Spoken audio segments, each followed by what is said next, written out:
Hello students, আজি আমি লৈছো এইচএস ফাইনেল 2026 ৰ কাৰণে জিওগ্ৰাফিৰ কেটামান মোস্ট ইম্পৰ্টেন্ট কুৱেশ্যন আনসাৰ যি কেটা তোমালোকৰ এক্সামৰ দিনা এইচএস ফাইনেল এক্সামত তোমালোকৰ প্ৰশ্ন কাকতত দেখা পাবা আজিৰ এই ভিডিঅ'টোত আমি যিমান কেটা কুৱেশ্যন এণ্ড আনসাৰবোৰ আলোচনা কৰিম সকলোবোৰ কিন্তু ইংলিছ এণ্ড আছামিজ দুইটা মিডিয়ামৰ কাৰণে আলোচনা কৰিম তো আশা কৰোঁ তোমালোকে ভিডিঅ'টো সম্পূৰ্ণ চাবা এই ভিডিঅ'টোত যিমানবোৰ কুৱেশ্যন আনসাৰবোৰ আলোচনা কৰিম অতিকৈ ইম্পৰ্টেন্ট কাৰণ বিভিন্ন ডিস্ট্ৰিক্টত হৈ যোৱা প্ৰি ফাইনেলৰ যিমানবোৰ কুৱেশ্যন পেপাৰ আছিল সেই কুৱেশ্যন পেপাৰৰ পৰা কালেক্ট কৰা হয় এই কুৱেশ্যনবোৰ তো অতিকৈ ইম্পৰ্টেন্ট যদি প্ৰথমবাৰ চেনেললৈ ভিজিট কৰিছে তেনেহলে চেনেলটো সাবস্ক্ৰাইব কৰি বেল আইকনটো প্ৰেছ কৰি অল কৰি ৰাখিবা okay what is trade balance বাণিজ্যিক সন্তুলন বুলিলে কি বুজা উত্তৰটো চোৱা the trade balance refers to the difference between the value of country export and import of goods and service over a specific period হয় যি বাণিজ্য ভাৰসাম্যৰ অৰ্থ হৈছে এখন দেশৰ ৰপ্তানি মূল্য আৰু একক নিৰ্দিষ্ট সময়ত সামগ্ৰী আৰু সেৱাৰ আমদানিৰ মাজত পাৰ্থক্য হয় যি এক্সপোৰ্ট এণ্ড ইম্পোৰ্ট ৰপ্তানি আৰু আমদানি হয় ইয়াৰ যি ডিফাৰেন্স ইয়াৰ যি পাৰ্থক্যটো আছে তাকেই কি বুলি কোৱা হয় বাণিজ্যৰ সন্তুলন বা ট্ৰেড বেলেন্স বুলি কোৱা হয় হৈছে তাৰ পিছত চোৱা trade surplus when export exceeds import তাৰপিছত trade difficult when import exceeds export হয় অসমীয়াত চাই লোৱা বাণিজ্য ঊৰ্ধ্ববৃত্তি হৈছে যেতিয়া ৰপ্তানি আমদানিতকৈ অধিক হয় ৰপ্তানি যেতিয়া ৰপ্তানি কি হ'ব আমদানিতকৈ অধিক হ'ব বুজি পাইছা তেতিয়া কি হ'ব ইয়াৰ পজিটিভ ইম্প্যাক্ট পৰিব আৰু ঘাটি হয় না ঘাটি কেতিয়া হ'ব লছ কেতিয়া হ'ব যেতিয়া আমদানি ৰপ্তানিতকৈ অধিক হয় যেতিয়া আমদানি যি আমদানি কৰিব সেই আমদানি বেছি হ'ব ৰপ্তানিতকৈ তেতিয়া কি হ'ব ই ঘাটি হ'ব বুজি পাইছা তো এনেদৰে কি কৰা যায় ট্ৰেড বেলেন্সটো উলোৱা যায় বা বাণিজ্যিক যি সন্তুলন আছে সেইটো আমি বুজিব পাৰো বুজি পাইছা নেক্সট কোৱেশ্চন লাগবাহু কোৱেশ্চন নম্বৰ বি টু চোৱা Mention the reason of the increase of population after independence in India. স্বাধীনোত্তৰ কালৰ পাছৰ সময়ছোৱাত ভাৰতবৰ্ষৰ জনসংখ্যা বিস্ফোৰণ হোৱাৰ মুখ্য কাৰণ উল্লেখ কৰা হয় ইন্ডিপেন্ডেন্সৰ পিছত ভাৰতবৰ্ষৰ যি জনসংখ্যা আছে অধিক মাত্ৰাত কি হৈছে বৃদ্ধি হৈ গৈ আছে বৰ্তমান সময়লৈকে বৃদ্ধি হৈ গৈ আছে আৰু 2021 ৰ যেহেতু সেন্সাস নোলাল বাট আমি আশা এনেকুৱা সম্ভাৱনা ওলাইছে যে সকলোতকৈ বেছি জনসংখ্যা আছিল চীন দেশত তো ভাৰতবৰ্ষৰ চীন দেশৰ সেই জনসংখ্যাৰ যি ৰেটটো আছিল সেইটো ক্ৰছ কৰি পেলাইছে তো বৰ্তমান সময় সকলোতকৈ বেছি জনসংখ্যা দেশ কবলৈ গলে ভাৰতবৰ্ষক বুলি যোৱা অধিক মাত্ৰাত বৃদ্ধি পাইছে ওকে তো ভাৰতবৰ্ষত এই ইন্ডিপেন্ডেন্সৰ অথবা স্বাধীনতাৰ পিছত কিয় ইমান ইনক্ৰিজ হল পপুলেশন তাৰ বিষয়ে আমাক লিখিব দিছে উত্তৰটো চোৱা the population of India increased significantly after independence due to number 1 improve healthcare number 1 যোনটো কাৰণ আছে সেইটো হল improve healthcare অথবা উন্নত স্বাস্থ্য ব্যৱস্থা চোৱা advance in medical facility vaccinations program and control epidemics reduce death rates হয় যি চিকিৎসাৰ সুবিধা কীটনাশকৰ কাৰ্যসূচী আৰু মহামাৰী যি নিয়ন্ত্ৰণৰ উন্নতিয়ে মৃত্যুৰ যি হাৰ আছে সেইটো হ্ৰাস কৰি পেলাইছে তো তাৰ ফলত কি হৈছে জনসংখ্যা যি বৃদ্ধি পাই আছিল তো সেইটো বাঢ়ি গৈ আছে ওকে নেক্সট দুই নম্বৰ কাৰণটো চোৱা high birth rate social and cultural factors along with limited access to family planning resulted its high fertility rates দুই নম্বৰটো চোৱা উচ্চ জন্মহাৰ সামাজিক আৰু সাংস্কৃতিক কাৰক যেনে পৰিয়াল পৰিকল্পনা সীমিত প্ৰৱেশাধিকাৰ ফলত উচ্চ উৰ্বৰতাৰ হাৰ হয় বিভিন্ন সামাজিক আৰু সাংস্কৃতিক কাৰক হ'ব পাৰে যেনেকৈ আমাৰ সমাজ সংস্কৃতি বিভিন্ন কাৰণ আছে এই বিভিন্ন কাৰণৰ ফলতো কি হৈ আছে জনসংখ্যা বৃদ্ধি হৈ আছে হয় ওকে নেক্সট কোৱেশ্চন লাগবাহু কোৱেশ্চন নম্বৰ সি টু চোৱা name two disease caused by water পানীৰ পৰা হোৱা দুবিধ বেমাৰৰ নাম লিখা উত্তৰটো চোৱা two disease caused by water are cholera and typhoid হয় পানীৰ পৰা হোৱা দুটা ৰোগ হৈছে cholera and typhoid okay easy আছিল তোমালোকে মনত ৰাখিলে হৈ যায় নেক্সট কোৱেশ্চন লাগবাহু কোৱেশ্চন নম্বৰ ডি টু চোৱা what is technopolis give one example technopolis বুলিলে কি বুজা উদাহৰণ দিয়া হয় টেকনোপলিস নো কি প্ৰথমতে আমি চাইলো a technopolis is a city or urban area Technopolis কি হয় এটা city or a urban area that is primarily focused on the development, innovation and commercialization of technology and high-tech industry. হয় আৰু যোনটো কি কৰে জি সিটিটোৱে কি কৰে ফোকাস কৰে ডেভেলপমেন্টত innovation characteristics and technology and high-tech industry বোৰত কি কৰে ফোকাস কৰে okay it serve as hub of research development and and the creation of technological advancement, often attracting skilled professionals, startups and large tech companies. হয় চোৱা টেকনোপলিছ হৈছে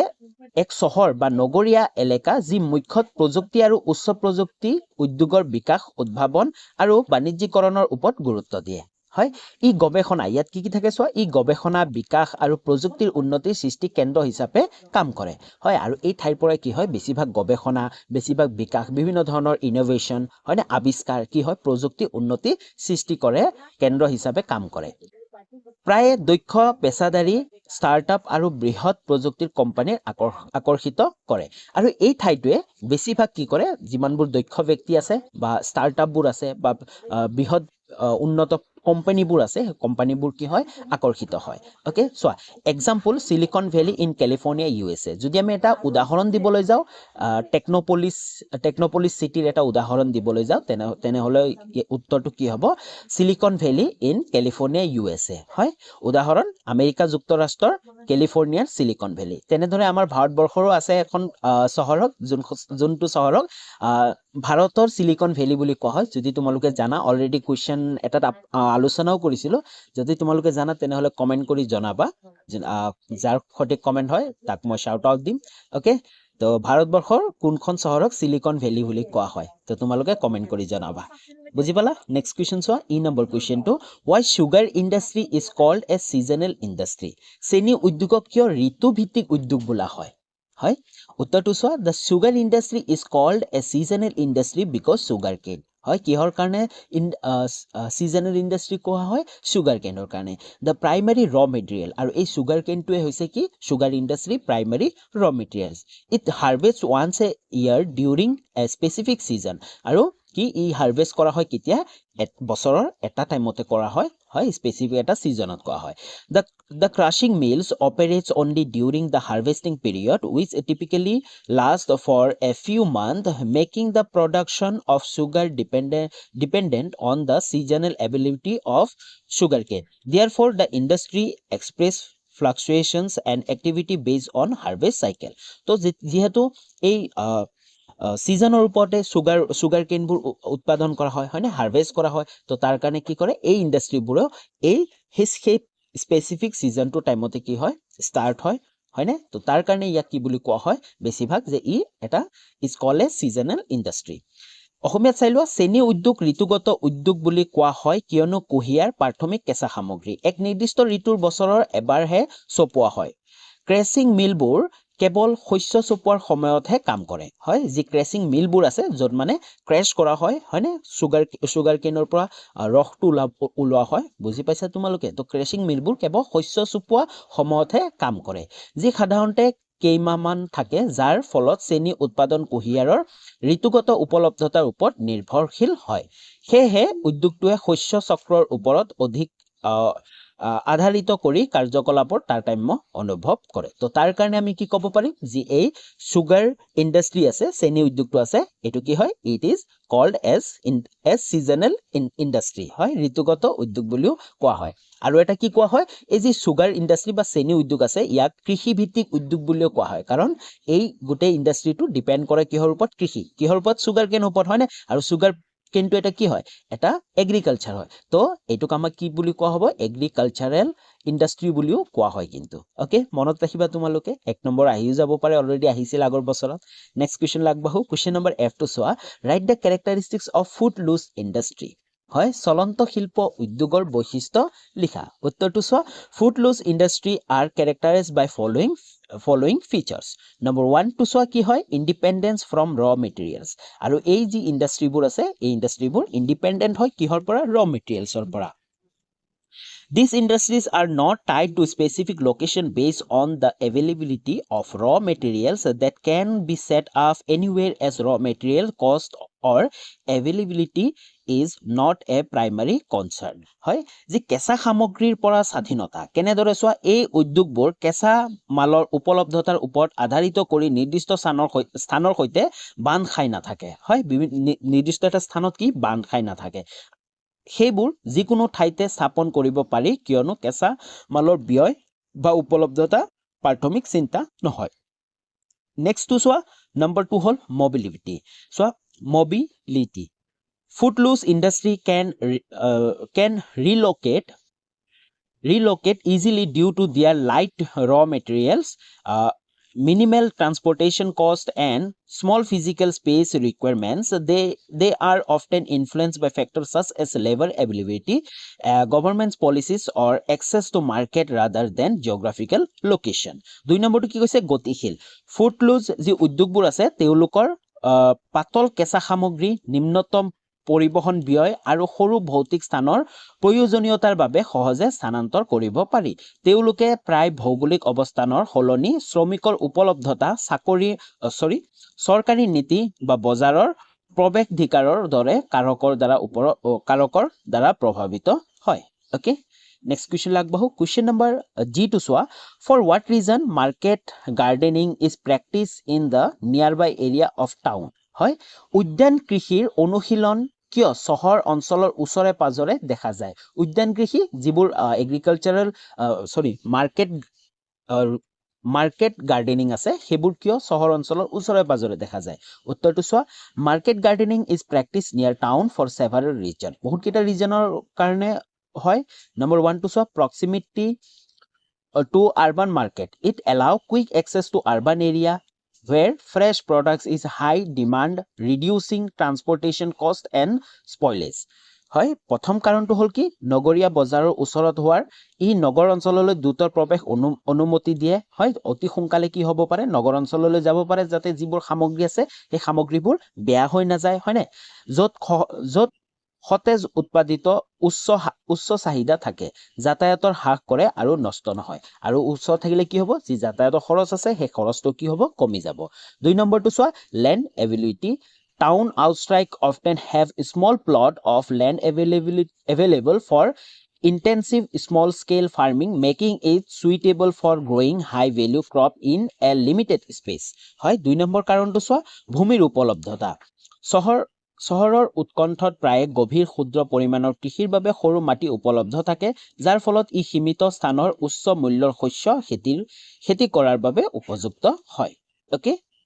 next question লাগবহু question number H two চোৱা give example of tertiary activities তৃতীয় বৃত্তিৰ অন্তৰ্গত লোকৰ উদাহৰণ দিয়া উত্তৰটো চোৱা example of tertiary activities includes tourism and education হয় যিসকল ব্যক্তি টুৰিজম এণ্ড এডুকেশ্যনৰ লগত লগ হৈ থাকে বা তেওঁলোকৰ বৃত্তি হয় তো সেই সকল ব্যক্তি কি বুলি কোৱা হ'ব টাৰ্চিয়াৰী এক্টিভিটিৰ পিপল বুলি কোৱা হ'ব এক্সাম্পলটো চাই লোৱা tourism যেনে activities such as travel agencies hotels and tour guide that support tourism যিসকল আছে হোটেলস বোৰ আছে যিসকল হোটেলস কৰে ট্ৰেভেল এজেন্সি বোৰ আছে হয়নে টুৰ গাইড বোৰ আছে সেই সকল কি হ'ব টাৰ্চিয়াৰী এক্টিভিটি পাৰসন বুলি কোৱা হ'ব এন্ড সেকেন্ড চোৱা এডুকেশ্যন যেনে schools college and training centres providing knowledge and skill okay Assamese চাই লোৱা এক নম্বৰ হ'ব পৰ্যটন ভ্ৰমণ সংস্থা হোটেল আৰু ভ্ৰমণ নিৰ্দেশনাৰ বাবে কাৰ্যকলাপ যি পৰ্যটন সমৰ্থন কৰে আৰু শিক্ষা হ'ব জ্ঞান দক্ষতা প্ৰদান কৰা বিদ্যালয় মহাবিদ্যালয় আৰু প্ৰশিক্ষণ কেন্দ্ৰ তো এইবোৰ হ'ব কি তৃতীয় বৃত্তিৰ অন্তৰ্গত লোকৰ উদাহৰণ ওকে নেক্সট কুৱেশ্যন লাগবহু নেক্সট কুৱেশ্যনটো চোৱা আই নম্বৰ একেবাৰে সহজ name two north bank tributaries of Brahmaputra river Brahmaputra নদীৰ উত্তৰ পাৰৰ দুখন উপনৈৰ নাম লিখা Answer to so the north bank tributaries of Brahmaputra rivers are Suansiri river and Dibang river. উত্তৰটো কি হ'ব সোৱণশিৰি নদী আৰু দিবাং নদী Next question number J on the basis of human development how countries of the world are classified মানৱ উন্নয়নৰ আধাৰত পৃথিৱীৰ ৰাষ্ট্ৰসমূহক কেনেকৈ শ্ৰেণী বিভাজন কৰা হয় উত্তৰটো চোৱা Countries of the world are classified based on human development into 4 categories. Keita categories ot bhag kora hoy 4ta categories 4 categories. Number 1 very high human development. Junbur dekhot bahut beshi development hoy heburo ki kuntu shrenit kora hoy classify kora hoy very high human development. And second high human development third hol medium human development and fourth junto ase low human development তেনেদৰে অসমীয়া মিডিয়ামৰ কাৰণে চোৱা বিশ্বৰ দেশবোৰক মানৱ বিকাশৰ ওপৰত আধাৰিত কৰি চাৰিটা শ্ৰেণীত শ্ৰেণীবদ্ধ কৰা হয় সেইকেইটা হল অতি উচ্চ মানৰ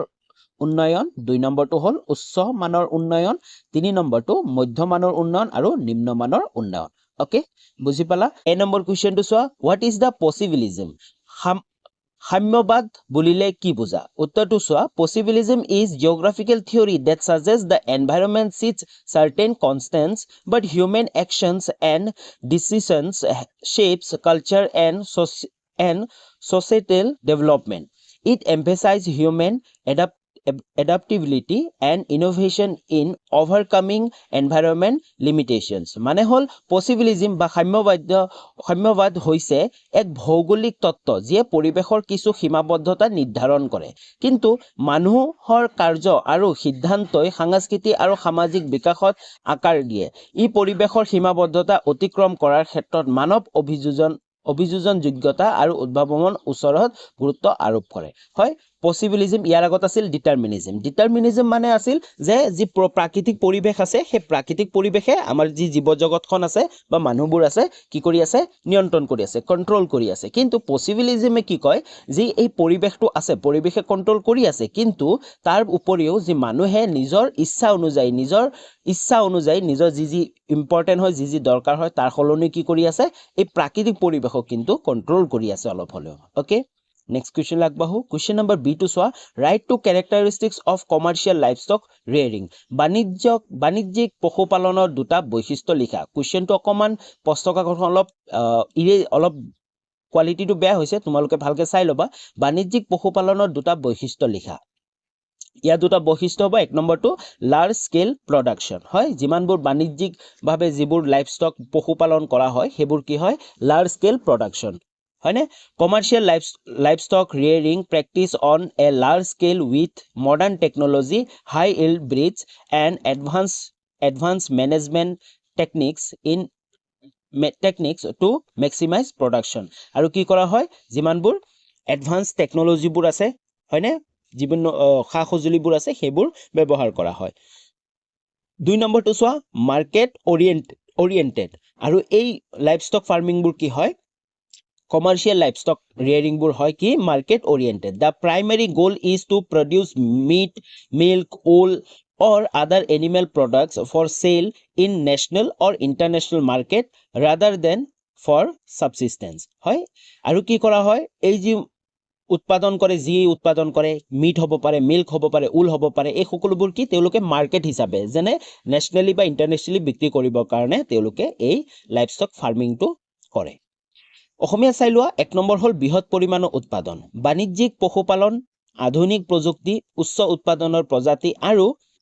আৰু উৎপাদনশীলতা সৰ্বাধিক কৰাৰ বাবে উন্নত ব্যৱস্থাৰ কৌশলৰ সৈতে বৃহৎ পৰিমাণৰ অনুশীলন কৰা হয় 2 নম্বৰ হল বজাৰ অভিমুখী প্ৰাথমিক লক্ষ্য হৈছে জীৱিকাৰ সলনি ৰাষ্ট্ৰীয় আৰু আন্তঃৰাষ্ট্ৰীয় বজাৰত বিক্ৰীৰ বাবে মাংস গাখীৰ ঊণ বা অন্যান্য পশু সামগ্ৰী উৎপাদন কৰা হয়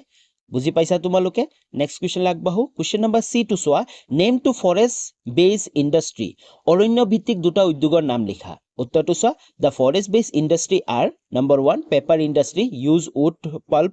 for trees to produce paper and related products আৰু সেকেন্ডটো হ'ব কি হ'ব টিম্বাৰ ইন্ডাষ্ট্ৰি হয়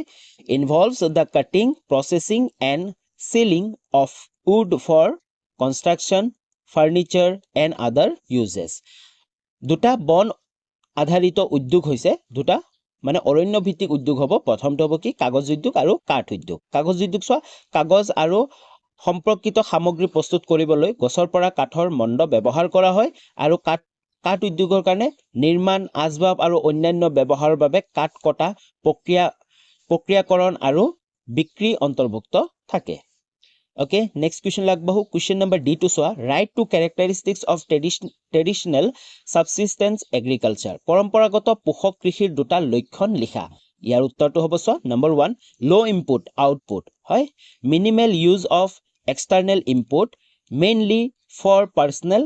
consumption হয় নিম্ন ইনপুট আৰু আউটপুট যিবোৰ বাহ্যিক ইনপুটৰ নিম্নতম ব্যৱহাৰ মুখ্যত ব্যক্তিগত ব্যৱহাৰৰ বাবে হয় যিবোৰ আছে পৰম্পৰাগত যিবোৰ কৃষি আছে সেই কৃষিবোৰ কি ব্যক্তিগতভাৱে বেছিভাগ কৰা হয় তো তাৰ কাৰণে কি নিম্ন কি হয় ইনপুট হয় আৰু আউটপুটও কি হয় নিম্নই হয় হয় তাৰপিছত 2 নম্বৰটো labour intensive relies on human and animal labor with simple tools হয় শ্ৰমনিবিড় সৰল সঁজুলিৰ সৈতে মানুহ আৰু পশুৰ শ্ৰমৰ ওপৰত নিৰ্ভৰ কৰে যিবোৰ এই পৰম্পৰাগত কৃষি আছে হয় এইবোৰ কি হয় এনেকুৱা হাইটেক এডভান্স মেচিনবোৰ ব্যৱহাৰ নকৰি কি কৰে মানুহৰ যি শক্তি আছে মানুহৰ দ্বাৰা গোটেইখিনি কাম কৰা হয় আৰু পশু যিবোৰ মহ আছে হয় গৰু আছে সেইবোৰৰ ওপৰত কি কৰা হয় নিৰ্ভৰ কৰা হয় বুজি পাইছা নেক্সট কুৱেশ্যন আগবাঢ়ো কুৱেশ্যন নম্বৰ ই টু চোৱা what are the effect of gender discrimination হয় লিংগ বৈষম্যৰ ফলত প্ৰধানকৈ কি সমস্যাৰ সৃষ্টি হয় উত্তৰটো চোৱা gender discrimination can have several negative effect including number 1 limited opportunity প্ৰথম সমস্যাটো হৈছে কি limited opportunity it restricts access to education employment and career advancement leading to unequal economic and social development হয় প্ৰথম যোনটো সমস্যা সেইটো হৈছে কি সীমিত সুযোগ পোৱা যায় ই শিক্ষা নিযুক্তি আৰু কেৰিয়াৰ উন্নতিৰ প্ৰৱেশাধিকাৰ সীমিত কৰে যাৰ ফলত অসম অৰ্থনৈতিক আৰু সামাজিক বিকাশ হয় অসম মানে অসমৰ কথা অসম বুজি পাইছা নেক্সট চোৱা 2 নম্বৰটো হ'ব physiological impact it can cause emotional distress low self esteem and mental health issue particularly for those who face consistent inequality and bias তাৰপিছত চোৱা মানসিক প্ৰভাৱো পৰিব পাৰে যি আবেগিক দুখ নিম্ন আত্মসন্মান হয় আৰু মানসিক ব্যৱস্থাৰ সমস্যা সৃষ্টি কৰিব পাৰে বিশেষকৈ যিসকলে নিৰন্তৰ বৈষম্য আৰু পক্ষপাতিত সন্মুখীন হয় যিসকলে এইবোৰ সন্মুখীন হৈ আছে সেইসকলৰ কি ফিজিক্যাল ইম্প্যাক্ট পৰিব পাৰে হয় মানসিক প্ৰভাৱ পৰিব পাৰে okay Next question আগবাঢ়ো question number F to চোৱা what are the two main reason for the backwardness of transport and communication in Northeast India পৰিবহন আৰু যোগাযোগ ব্যৱস্থাৰ উত্তৰ পূব ভাৰত পিছপৰি থকাৰ দুটা কাৰণ উল্লেখ কৰা কিয় আমাৰ এই উত্তৰ পূৰ্বাঞ্চলটো যি পৰিবহন আৰু যোগাযোগ হয় ট্ৰান্সপোৰ্ট এণ্ড কমিউনিকেশ্যনত পিছপৰি আছে বেকৱাৰ্ড হৈ আছে উত্তৰটো চোৱা দ্য টু বৰ্তমান সময়ত বেকৱাৰ্ড হোৱা নাই বাৰু বৰ্তমান সময়ত বহুতখিনি ডেভেলপ হৈ আছে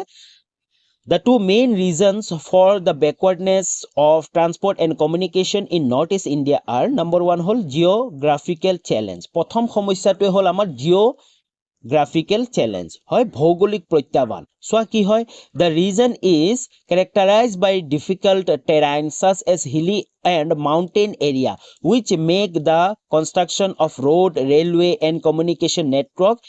expensive and challenging হয় অঞ্চলটো কঠিন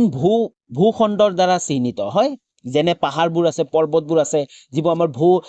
ভূমিটো কি হয় সমান নহয় হয়নে পাহাৰ পৰ্বতেৰে আগুৰা তো যেনে পাহাৰীয়া অঞ্চল যি পথ আৰু ৰেল আৰু যোগাযোগ নেটৱৰ্ক নিৰ্মাণৰ ব্যয়বহুল আৰু প্ৰত্যাহ্বান কৰি তোলে আৰু যি কাৰণে কি হয় এই ৰোডবোৰ বা ৰেলৱে লাইনবোৰ আমাৰ বনাবৰ কাৰণে কি হয় অধিক পইচা খৰচ হয় আৰু চ্যালেঞ্জিং হয় বহু সমস্যাৰ সন্মুখীন হয় এটা সমস্যা যেনে গৰাখহনীয়া হয় বিভিন্ন ধৰণৰ যতে ততে পাহাৰত কামো কৰিব নোৱাৰে ৰোডো বনাব নোৱাৰে সমস্যা এটা আছে কি গৰাখহনীয়া সমস্যা ওকে 2 নম্বৰটো চোৱা influence infrastructure development due to historical neglect lack of investment and political instability there has been limited infrastructure development in terms of transport and communication system in the region তাৰ পিছতো চোৱা 2 নম্বৰটো কি আছিল অপৰ্যাপ্ত আন্তঃগাঁথনিৰ উন্নয়ন যি আন্তঃগাঁথনিৰ উন্নয়ন অতিকৈ নিম্ন হয় যদি আমি বাকি যিমানবোৰ ৰাজ্য আছে সেইবোৰৰ ফালৰ পৰা চাব যাও উত্তৰ পূৰ্বাঞ্চলৰ ৰাজ্যবোৰৰ কি হয় আন্তঃগাঁথনি অতিকৈ পিছপৰা হয় সোয়া ঐতিহাসিক অৱহেলা যিবোৰ ঐতিহাসিক অৱহেলাবোৰ হৈছিল হয় আমাৰ উত্তৰ পূৰ্বাঞ্চলক জংগল বুলিও কৈ দিছিল যে জংগল বুলি কয় এতিয়াও আমাৰ অসমৰ কথা মানুহে শুনে যে কয় জংগলৰ মানুহ হয় হয়নে জংগল বুলি কোৱা হয় আমি বহুতে শুনা পাইছো যে বাহিৰৰ মানুহবোৰে আহে কয় আসাম তো জংগল হে এনেকৈ কয় হয়নে তাৰ পিছত চোৱা বিনিয়োগৰ অভাৱ আৰু ৰাজনৈতিক অৱস্থিতিৰ বাবে অঞ্চলটোত পৰিবহন আৰু যোগাযোগ ব্যৱস্থাৰ ক্ষেত্ৰত সীমিত আন্তঃগাঁথনি বিকাশ হৈছে ওকে তো এইগিটা আছিল প্ৰধান সমস্যা যিবোৰ আছিল আমাৰ উত্তৰ পূৰ্বাঞ্চলটো পিছ পৰি থকা নেক্সট কুৱেশ্যন আগবাঢ়ো কুৱেশ্যন নম্বৰ G2 চোৱা what is the border road explain it major features সীমান্ত পথ কাক বোলে ইয়াৰ মুখ্য লক্ষণসমূহ ব্যাখ্যা কৰা উত্তৰটো চোৱা the border road organisation BRO মনত ৰাখিবা BRO ফুল ফৰ্মত দি দিব পাৰে ইয়াৰ উত্তৰটো হ'ব border road organisation is responsible for constructing and maintaining road in India's border area especially in difficult and strategic terrains like the Himalaya desert and high altitude region okay so সীমান্ত পথ সংস্থা BRDO আমি already ক'লোৱে ভাৰতৰ সীমান্ত অঞ্চল বিশেষকৈ হিমালয় মৰুভূমি আৰু উচ্চতাৰ অঞ্চলৰ দৰে কঠিন আৰু কৌশল অঞ্চলৰ পথ নিৰ্মাণ আৰু ৰক্ষণাবেক্ষণৰ বাবে দায়বদ্ধ তাৰ পিছত আমাক কি কৈছিল যে মেইন ফিচাৰ্ছবোৰ লিখা সো নম্বৰ 1 হ'ব ষ্ট্ৰেটেজিক ইম্পৰ্টেন্স এই যিবোৰ ৰোডবোৰ আছে ইয়াৰ কি আছে ইম্পৰ্টেন্স আছে ষ্ট্ৰেটেজিক ইম্পৰ্টেন্সবোৰ আছে যেনে দিস ৰোড ফেচিলিটেট মিলিটাৰী মুভমেন্ট হয় মিলিটাৰী সকলৰ মুভমেন্টৰ কাৰণে এইবোৰ কি কৰে এটা ইম্পৰ্টেন্ট দিয়ে এই ৰোডবোৰে হয় border security and the socio economic development of remote area আৰু যিমানবোৰ ৰিমোট এৰিয়াবোৰ আছে তাৰ কি কৰা হয় সোশিও ইকনমিক ডেভেলপমেন্টত বহুত ইম্পৰ্টেন্ট হয়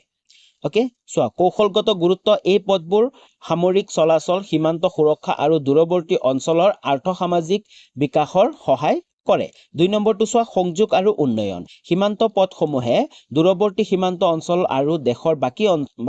অংশ মাজত যোগাযোগ উন্নত কৰে এই অঞ্চলবোৰত বাণিজ্য পৰ্যটন আৰু সামাজিক বিকাশৰ উদগনি দিয়ে আৰু কি কৰে সংযোগ আৰু উন্নয়ন কৰে এই পথবোৰে যিমানবোৰ অঞ্চলবোৰ আছে ঠাইবোৰ আছে সেইবোৰৰ লগত কি বাকি যিমানবোৰ অঞ্চল আছে সেইবোৰৰ লগত কানেক্টেড কৰে আৰু লগতে কি কৰা হয় লগতে উন্নত কৰে পৰ্যটন যেনে আমি চাব পাৰো আমাৰ যি কাশ্মীৰ আছে হয়নে লাডাখ আছে লে আছে সেইবোৰ কি সীমান্ত অঞ্চল হয় তো সেইবোৰ সীমান্ত অঞ্চলৰ যিবোৰ ৰোডবোৰ আছে হয়নে যিবোৰ বৰ্ডাৰ ৰোডবোৰ আছে সেইবোৰে কি কৰিছে মানুহক বৰ্তমান পৰ্যটনৰ কাৰণে আকৰ্ষিত কৰিছে হয়নে নেক্সট কুৱেশ্যন আগবাঢ়ো কুৱেশ্যন নম্বৰ 8 টু চোৱা write two mining town in India ভাৰতৰ দুখন খনি ভিত্তিক নগৰৰ নাম লিখা উত্তৰটো চোৱা Two mining town in India are Jharia, Jharkhand, known for its coal mining activity. যি ঝাৰিয়া আছে হয় ঝাৰিয়া আছে ইয়াক কি বুলি জনা যায় ইয়াক কয়লা খনন কাৰ্যকলাপৰ বাবে জনা যায় আৰু 2 নম্বৰটো চোৱা কোৰবা ক'ত আছে Chhattisgarh famous for coal mining and power generation আৰু যি কোৰবা আছে ছত্তীশগড়ৰ ই কয়লা খনন আৰু বিদ্যুৎ উৎপাদনৰ বাবে বিখ্যাত okay Next question লাগবাহু question number I to চোৱা write the main factor of air pollution বায়ু প্ৰদূষণৰ মুখ্য কাৰণবোৰ লিখা উত্তৰটো চোৱা ফাৰ্স্ট মুখ্য কাৰণ এক নম্বৰটো কোনটো হ'ব emission from vehicles হয় যিবোৰ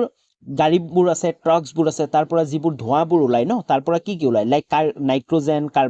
কাৰ্বন মনোক্সাইড হয় এইবোৰে কি কৰে বায়ু প্ৰদূষণ কৰে আৰু বিভিন্ন ধৰণৰ পাৰ্টিকলছ মেটালছবোৰ আছে সেইবোৰ কি কৰে বায়ু প্ৰদূষণ কৰে 2 নম্বৰটো চোৱা ইণ্ডাষ্ট্ৰিয়েল এক্টিভিটি আমি সকলোৱে জানো ফেক্টৰীজবোৰ আছে পাৱাৰ প্লান্টছবোৰ আছে হয় কনষ্ট্ৰাক্ট সাইটবোৰ আছে ইয়াৰবোৰৰ পৰা কি বিশেষ যিমানবোৰ গেছ আছে সেই গেছবোৰ যেনে সালফাৰ ডাই অক্সাইড হয় ভোলেটাইল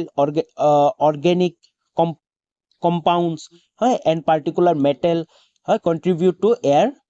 কন্টিমিশনছ তো এইবোৰে কি কৰে বায়ু দূষিত কৰে ওকে সোয়া বাহনৰ পৰা নিৰ্গম যেনে গাড়ীৰ পৰা ধোঁৱা বিভিন্ন ধৰণৰ নাইট্ৰজেন অক্সাইড কাৰ্বন মনোক্সাইড আৰু বিভিন্ন ধৰণৰ কণিকাই কি কৰে বায়ু প্ৰদূষণ কৰে উদ্যোগৰ পৰা যিবোৰ বিষাক্ত গেছবোৰ ওলাই সালফাৰ ডাই অক্সাইড সেইবোৰ কি কৰে বায়ু প্ৰদূষণ কৰে ওকে সহজ আছিল তোমালোকে লিখিব পাৰিবা নেক্সট কোৱেশ্চন লাগবাহু জে নম্বৰ কোৱেশ্চনটো চোৱা write two main problem of Indian agriculture ভাৰতৰ কৃষিৰ দুটা প্ৰধান সমস্যা লিখা এই কোৱেশ্চনটো এটা গুৰুত্বপূৰ্ণ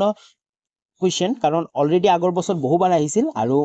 এবাৰো অহাৰ বহুখিনি চান্স আছে দুটা প্ৰধান সমস্যা লিখিব দিছে হয় আমাৰ ভাৰতৰ কৃষিৰ ওপৰত so two main problems of Indian agriculture are number 1 হল ডিপেন্ডেন্স অন মনসুন আমাৰ যিমানবোৰ এগ্ৰিকালচাৰবোৰ আছে কৃষকসকল আছে কিহৰ ওপৰত ডিপেন্ড হৈ থাকে মনসুন যি মনসুন বৰষুণ আহে হয় না মনসুন যি উইণ্ডৰ ফলত বৰষুণ হয় বৰষুণৰ ওপৰত কি হৈ আছে ডিপেন্ডেন্ট হৈ আছে বৰষুণ আহাৰ আশাতে ৰৈ থাকে Indian agriculture E heavily reliant on monsoon rainfall leading to unpredictable yield and vulnerability to drought of floods তাৰপিছত চোৱা নেক্সট 2 নম্বৰটো কি হ'ব ফ্ৰেগমেন্টেশন অফ ল্যান্ড যি ল্যান্ডটো বিভাজন মাটিবোৰ বিভাজন হৈছে অধিক জনসংখ্যাৰ ফলত এটা পৰিয়ালত আছিল 10 বিঘা ধৰি মাটি আছিল তাৰ পিছত তেওঁৰ লৰা ছোৱালী হৈ গল 5 জন তো 5 জনৰ মাজত এই 10 বিঘা যেতিয়া ভগাই দিয়া হ'ব তো প্ৰতিজনৰ ওচৰত কিমানকে পঢ়িব 2 বিঘাকে পৰিব তো এজন কৃষকে 2 বিঘা মাটি তেওঁ নিজে ঘৰত খাব নে তেওঁ বিক্ৰী কৰিব পাৰিব তো এনেদৰে কি হৈ আছে ল্যান্ডবোৰ কি হৈছে বিভাজন হৈ আছে ওকে ভূমি বিভাজন বুজি পাইছা নেক্সট কোৱেশ্চন লাগবাহু কোৱেশ্চন নম্বৰ 2 সো কে নম্বৰ কোৱেশ্চনটো write any two name of lake in India ভাৰতৰ যিকোনো দুটা হ্ৰদৰ নাম লিখা একেবাৰে সহজ উত্তৰটো হ'ব ডাল লেক জম্মু আৰু কাশ্মীৰত আছে আৰু ভেমবানন্দ লেক কেৰালাত আছে ওকে নামটো চাই লবা ডাল লেক জম্মু কাশ্মীৰ সকলোৱে জানো অলৰেডি বহুতে চাই থাকো হয় না টিভিত চাই থাকো মোবাইলত চাই থাকো আৰু ভেমবানন্দ হ্ৰদ যোনটো আছে কি আমাৰ কেৰালাত ওকে নেক্সট কোৱেশ্চনটো চোৱা Next question to L number question to so what is the difference between pollution and pollutant প্ৰদূষণ আৰু প্ৰদূষকৰ মাজত পাৰ্থক্য লিখা দুটা বেলেগ বেলেগ বহু বছৰ আহি গৈছিল অলৰেডি আগত হয় 3-4টা মান বছৰত আহি গৈছিল মই অলৰেডি বহুত গিটা ভিডিও বনাইছো তাত এই কোৱেশ্চনটোৰ কথা মেনশন কৰিছো যে কোন কোন বছৰত আহিছিল উত্তৰটো চোৱা pollution refers to the introduction of harmful substances of or contaminant into the environment causing negative effect on air water and land quality as well as on living organism হয় প্ৰদূষণ কি হৈছে চোৱা প্ৰদূষণ হৈছে পৰিবেশত ক্ষতিকাৰক পদাৰ্থ বা দূষিত পদাৰ্থৰ প্ৰৱৰ্তন যাৰ ফলত বায়ু পানী ভূমি হয় মানদণ্ড কি হয় ওপৰত নেতিবাচক প্ৰভাৱ পৰে লগতে জীৱিত জীৱৰ ওপৰতো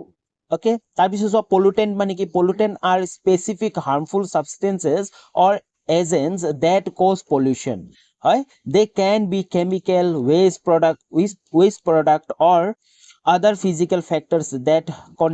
contaminate the environment such as carbon dioxide plastics or industrial chemical হয় তেনেদৰে প্ৰদূষক কি হৈছে প্ৰদূষক হৈছে নিৰ্দিষ্ট ক্ষতিকাৰক পদাৰ্থ বা এজেন্ট যি প্ৰদূষণ সৃষ্টি কৰে যিবোৰে প্ৰদূষণ সৃষ্টি কৰিব সেইবোৰক কি বুলি কোৱা হ'ব প্ৰদূষক বুলি কোৱা হ'ব ওকে মনত ৰাখিবা প্ৰদূষক বা পলুটেন্ট বুলি কোৱা হ'ব সেইবোৰ ৰাসায়নিক পদাৰ্থ আৱৰ্জনা সামগ্ৰী বা পৰিবেশ দূষিত কৰা অন্যান্য ভৌগোলিক কাৰক হ'ব পাৰে যেনে কাৰ্বন ডাই অক্সাইড এটা কি হয় এটা পলুটেন্ট হয় ওকে প্ৰদূষক হয় প্লাষ্টিক এটা বৰ্তমান সময়ৰ সকলোতকৈ ডাঙৰ বৃহৎ সমস্যা বৃহৎ পলুটেন্ট হয় ওকে বা ঔদ্যোগিক ৰাসায়নিক পদাৰ্থ তো এইবোৰে কি কৰে আমাৰ এইবোৰ হল কি প্ৰদূষক বুলি কোৱা হয় বুজি পাইছা আশা কৰো তোমালোকে উত্তৰবোৰ অতি সহজতে বুজি পাইছা